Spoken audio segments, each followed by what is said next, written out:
I was gone for 4 days. Business trip. When I left, my house was normal. When I came back, it wasn't. The front door was the same, the kitchen was the same, but the hallway to the bedrooms, it was shorter by 3 feet. I measured it. I stood there with my suitcase, staring at the wall that wasn't supposed to be there. The guest room door was gone. Just gone. Like it never existed. I was exhausted from the trip. I told myself I was imagining things, tired eyes, playing tricks on me. I walked down the hallway, counting my steps. I'd done it 100 times before. I knew exactly how many steps from the kitchen to the master bedroom. 14 steps. Always 14. I took 12, I stopped, turned around, walked back, counted again, 12 steps from the kitchen to the master bedroom. The guest room was supposed to be between them, a door on the left. I'd passed it 1,000 times. Now there was just a wall. I ran my hand along the drywall. It was smooth, painted the same color as the rest of the hallway, no seam, no patch, no sign that a door had ever been there. I called my wife. She was still at work. She laughed when I told her, "You're tired. You've been traveling. Go take a nap." "Come home," I said, "please." While I waited, I walked outside. I needed to see if the change was real or if I was losing my mind. I stood in the front yard and counted the windows. 3 on the left side of the house. There were always 4. I walked around back. No new construction, no tools, no ladders, nothing. The window that should have been there, the guest room window, was gone. In its place was fresh siding, clean, painted, like it had always been there. I checked the foundation, no new concrete, no disturbed earth. The house was exactly as it had always been, except for the missing room. My wife came home an hour later. I saw her face change as she walked down the hallway. She stopped where the guest room should have been, put her hand on the wall. Her face went pale. She didn't say anything. She just walked outside, counted the windows, came back inside, sat on the couch, didn't speak for an hour. We didn't know what to do. Who do you call when a room disappears? The police? A contractor? A priest? We called the previous owner, the man who built the house. He was old, lived in Florida now.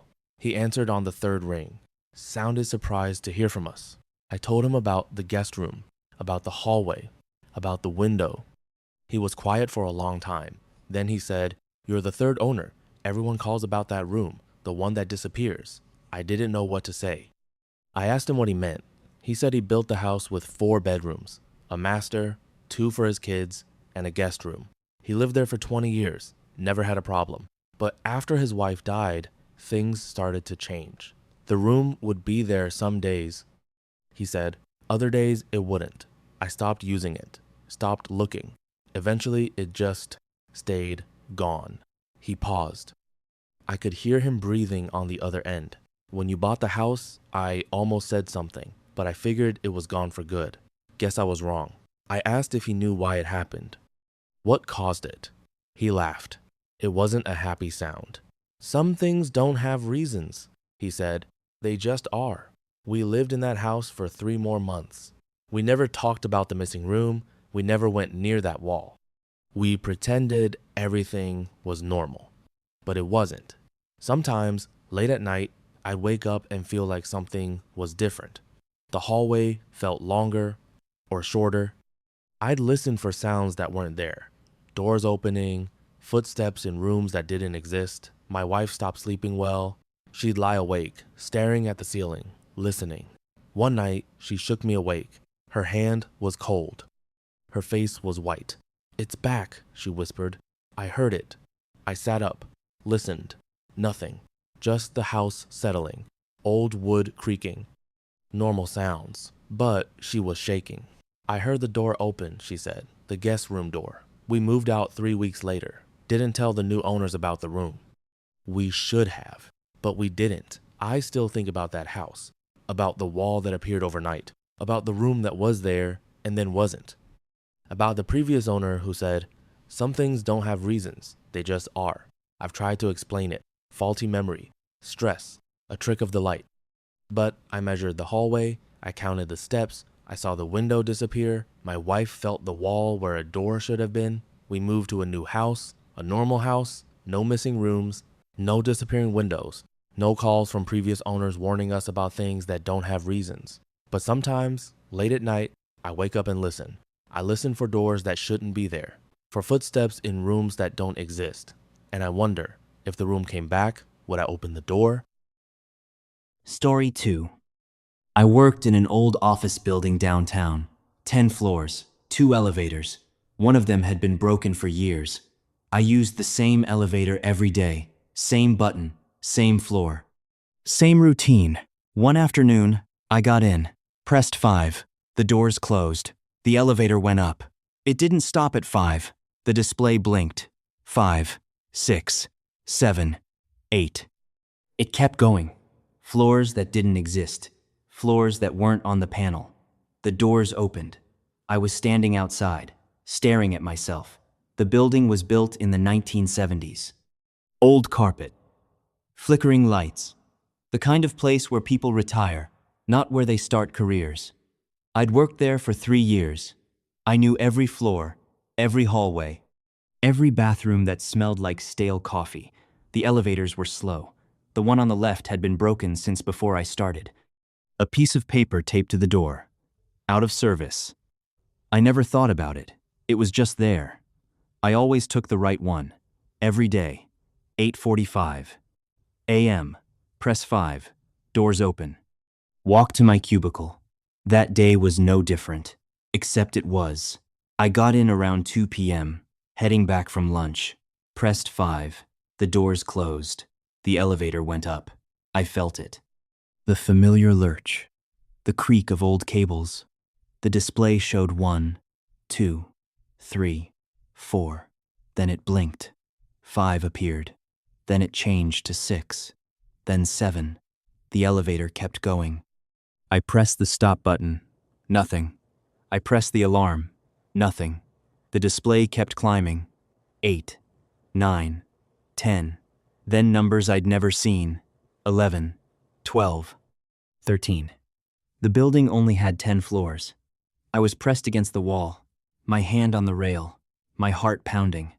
The elevator slowed. The doors opened. I was standing in a hallway I didn't recognize.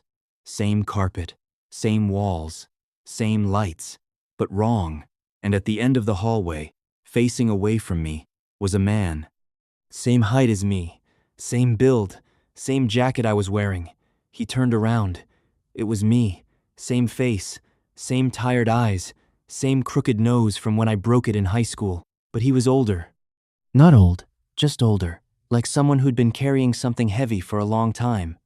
He looked at me. I looked at him. He opened his mouth, said something. I couldn't hear it. The elevator doors started closing. I lunged for them, caught them with my hand, pushed them open. The hallway was empty. He was gone. I ran down the corridor, doors on both sides. Numbers I didn't recognize. 11A, 11B, 11C. I tried a door. Locked. Another. Locked. Another. At the end of the hall, there was a window. I looked out. The parking lot was wrong. The cars were wrong. Older models. The street below was the same, but the signs were different. A restaurant I didn't recognize. A store that had closed years ago. I ran back to the elevator, pressed the button, waited. Nothing.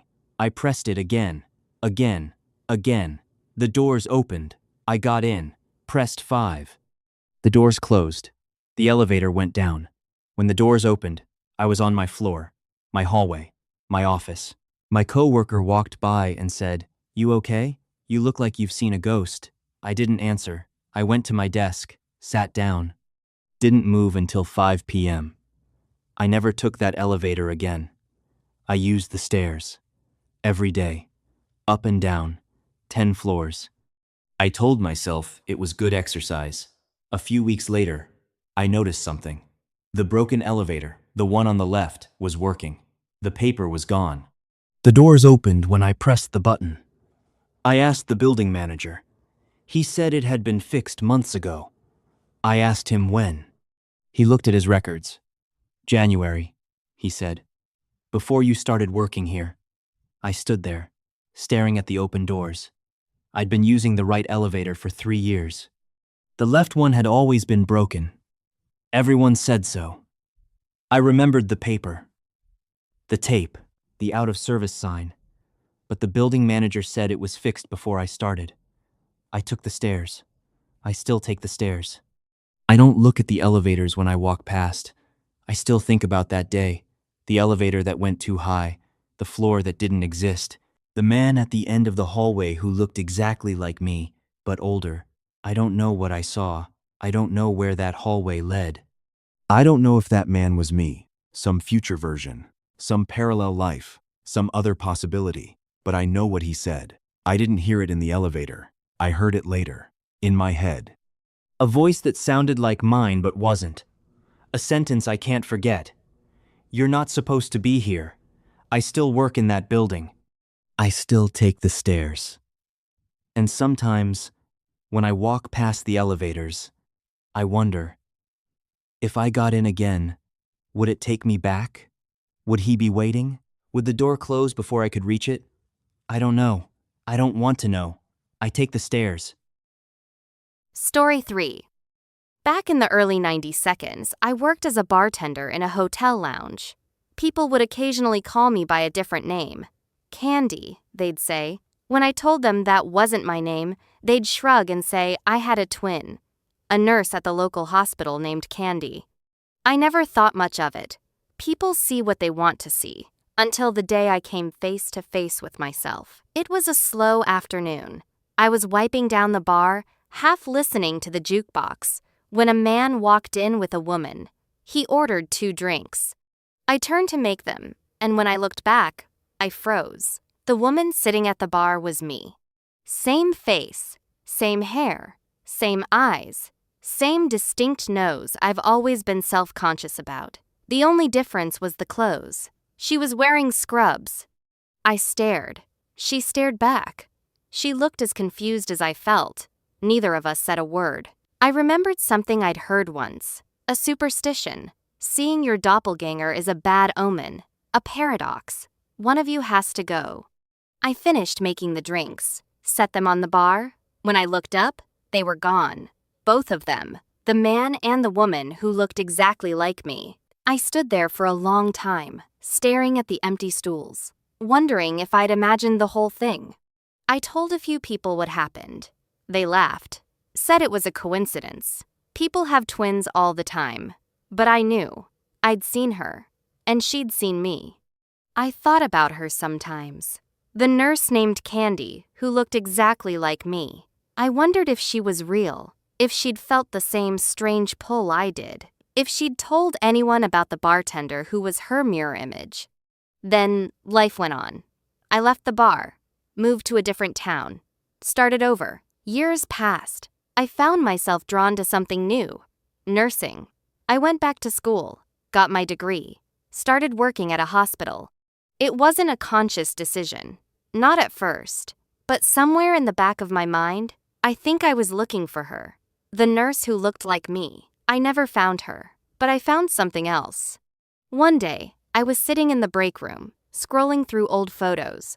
I came across one from my bartending days, and I stared at it for a long time. The woman in the photo, the bartender, the one who'd seen her doppelganger all those years ago. I didn't recognize her. Not because she looked different, because she looked exactly like me now. Same tired eyes, same worn expression, same scrubs. I put the photo down, picked up my coffee, sat there in silence. I wonder sometimes, did I see my future self that day at the bar? A woman who looked exactly like me, wearing scrubs, working in a hospital. The life I ended up living.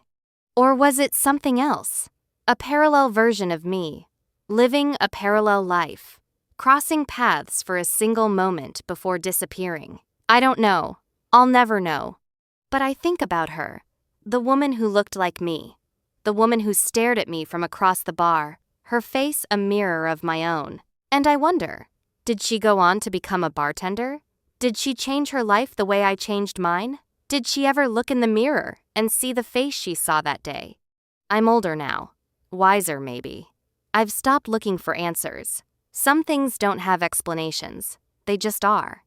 But sometimes, late at night, I catch my reflection in a window, or a mirror, or a dark pane of glass, and for a second, I see her, the bartender, the woman I used to be, and I wonder if she sees me too.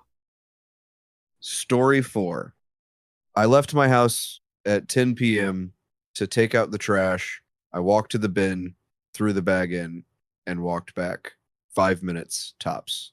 When I walked through the front door, my wife was crying.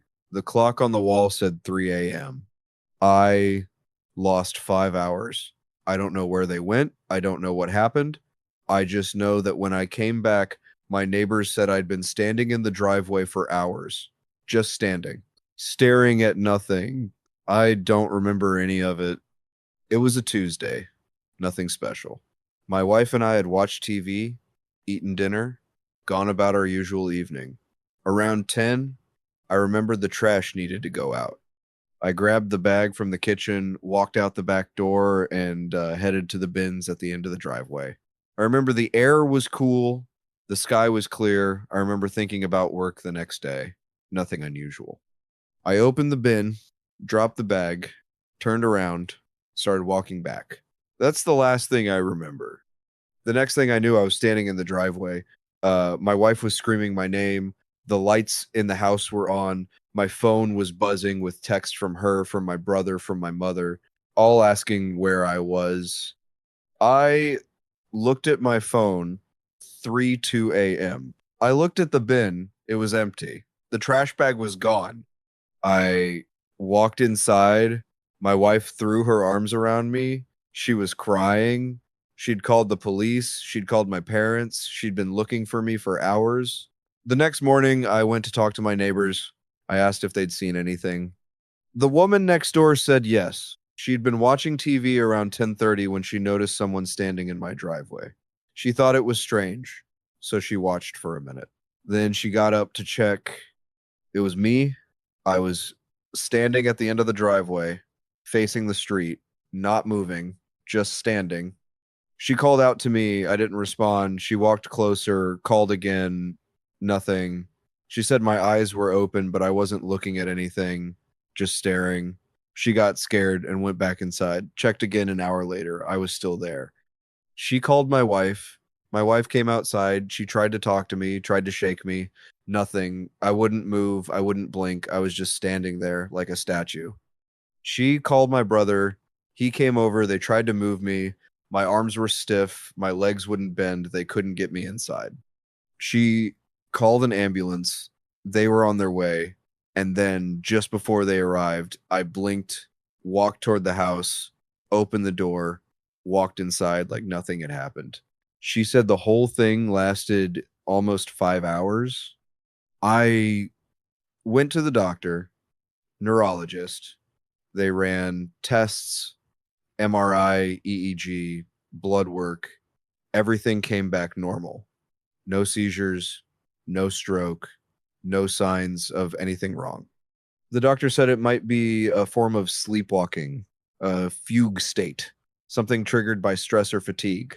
I asked him if sleepwalkers stand still for 5 hours with their eyes open. He said no, not usually.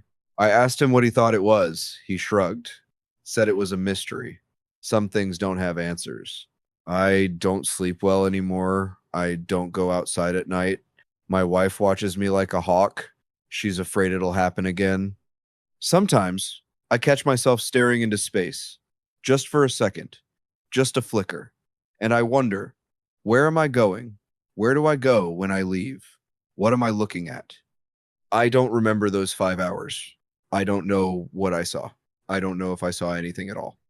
But sometimes, late at night, I have dreams, fragments, images, a dark road, a light in the distance, someone calling my name. I can never reach them. I can never find the voice. I wake up sweating. My wife asks what's wrong. I tell her nothing. I don't want to tell her what I saw. I don't want to make it real. I lost 5 hours of my life. I don't know where they went. I don't know what I was doing. I don't know where I was. My neighbors saw me standing in the driveway. My wife tried to reach me. My brother tried to move me. I was there, but I wasn't there. Um, I think about it sometimes, the standing, the staring, the hours that slipped away like water through my fingers. I wonder if I'll ever find them. Those 5 hours. I wonder if they're waiting somewhere. A place I can't reach, a time I can't find. I don't go outside at night anymore. I don't look at the sky.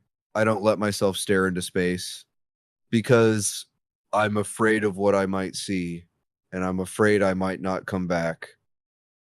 So, that's it for today.